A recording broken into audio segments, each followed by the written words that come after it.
Hi friends, ఈ వీడియోని ఒక లైక్ చేసి మా ఛానల్ని సబ్స్క్రైబ్ చేసుకోండి. మీరిచ్చే లైక్ కానీ కామెంట్ కానీ మాకు మోటివేషన్గా ఉంటుంది కాబట్టి లైక్ చేయడం మరిచిపోవద్దు. జీవితంలో సిగ్గుపడకుండా ఈ 4 పనులు చేయండి. చాణక్య నీతి ప్రకారం కొన్ని విషయాల్లో సిగ్గుపడకూడదు. సిగ్గుపడితే జీవితంలో విజయం సాధించలేరు. కొన్ని పనులు చేసేటప్పుడు సిగ్గుపడకూడదని చాణక్యుడు తన సూత్రాలలో పేర్కొన్నాడు. ఎందుకంటే సిగ్గు వలన ఆ పనులు అసంపూర్ణంగా ఉండి జీవితాంతం పశ్చాత్తాప పడేలా చేస్తుంది. ఒక వ్యక్తి సిగ్గుపడకూడని 4 పనులను చాణక్య నీతి పేర్కొంది.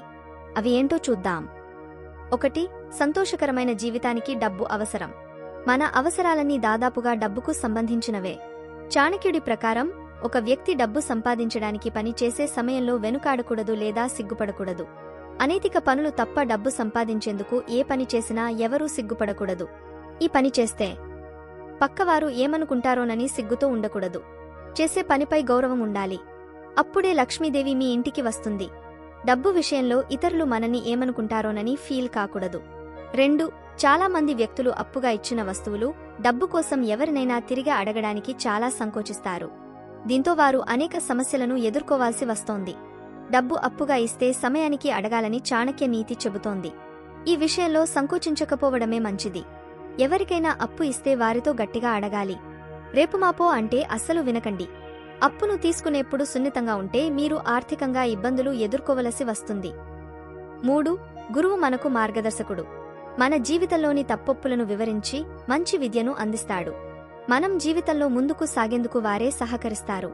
మీ గురువు నుండి నేర్చుకోవడానికి సిగ్గుపడకండి. మంచి, విజయవంతమైన విద్యార్థి అంటే సిగ్గు లేకుండా గురువు నుండి పాదాలు నేర్చుకునేవాడు. నేర్చుకునేందుకు సిగ్గుపడితే మీరు జీవితంలో అక్కడే ఆగిపోతారు. గురువు దగ్గర ఎప్పుడూ నిత్య విద్యార్థిలాగా ఉండాలి. 4.